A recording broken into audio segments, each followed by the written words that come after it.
This aha moment brought to you by Millville's Riverfront Renaissance Center for the Arts, providing a safe space for artists to express themselves. Visit rrcarts.com to learn more.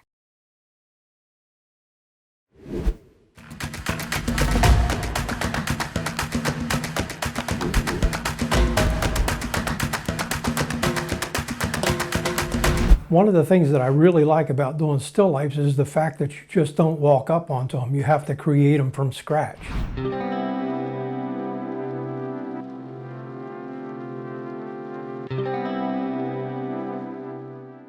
Hello, my name is Dave Woeller. I'm a fine art photographer living and working in southern New Jersey. I've been doing still lifes for several years, as a matter of fact. I got involved with the light painting through a friend of mine. His name was Tom Holding. I worked with him on an artsy film documentary called Shattered, Portrait of a Glass Factory. And I watched him do his light painting work, and he was a master of it. Since that time, I've morphed my work into doing more light painting work, but I've modified his techniques to fit the type of photography and the techniques that I'm using now.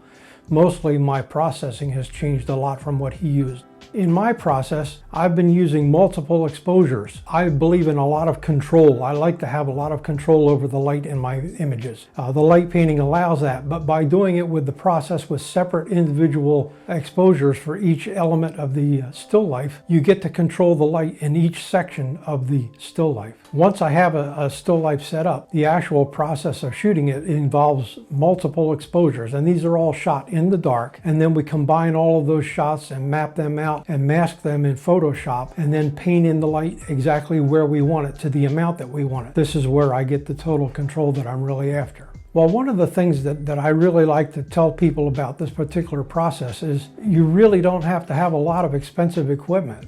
In capturing these images, I use an Olight pen light flashlight. It's an LED light. They're not real expensive, and I also have various diffusers that I diffuse the light with. And in the demo, you'll be able to see how that's used. Do multiple exposures, put them all into your computer, and then choose the one that has the light exactly the way that you want it, and use that in your layers to mask out where that light will be. Don't be afraid to try anything, but be patient and take the time to really get things where you want them. Don't be afraid to go back and readjust layers. Some of the shots that I've done have 8, 10, 12 layers. And I'll walk away from that from time to time and come back and just get a fresh set of eyes on the image as it progresses. My name is Dave Woeller, and this has been your aha moment.